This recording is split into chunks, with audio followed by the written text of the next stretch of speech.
রাষ্ট্রীয় ক্ষমতা এবার আসা তো দূরের কথা, 100 বছরেও জামাতে দেশে রাষ্ট্রীয় ক্ষমতা আসতে পারবে না। তাদেরকে আজকে তারা ষড়যন্ত্র শুরু করেছে।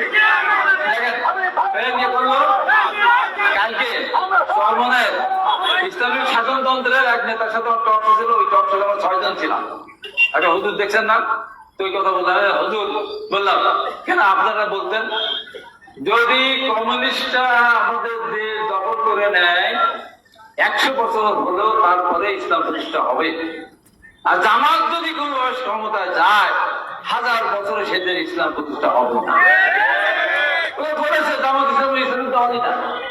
মৌলানা ভাসানী বলতেন নীল নদের পানি যাবে নীল না, জামাত ইসলাম জামাত ইসলাম, তারাই বলছে, ওরাই বলছে।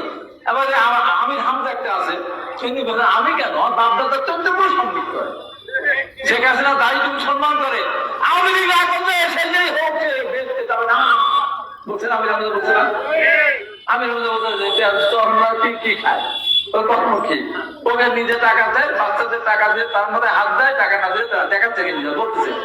এখন চরমার সাথে কি হয়েছে, হাত হাত হয়েছে। কখন কিনা শুধু ক্ষমতায় যাওয়ার জন্য একটা ইসলামিক দল, এবং দেখেন এরা কত বড়। আমি জানি না যে আপনাদের এখানে কি অবস্থা।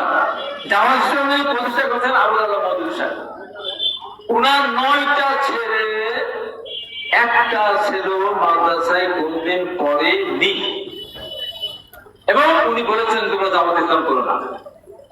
আমাদের পাবনা নিজামী সাহেবের কোন ছেলেকে মাদ্রাসা পড়েছে? সব পাশ্চাত্য শিক্ষা। আপনার গোলাম আজমের কোন ছেলেকে মাদ্রাসায় পড়েছে? জিজ্ঞাসা করুন তো। না। আমার বিয়ায় খুব কাছের বিয়ায় জামাত ইসলামের আমির পাবনা জেলা, তার ছেলে মেয়ে আছে, তারা কি মাদ্রাসায় পড়েছে? বলেন পড়েছে? না না, দন্তের না পড়েনি। তারা বলে সব ইসলামিক দল, ইসলাম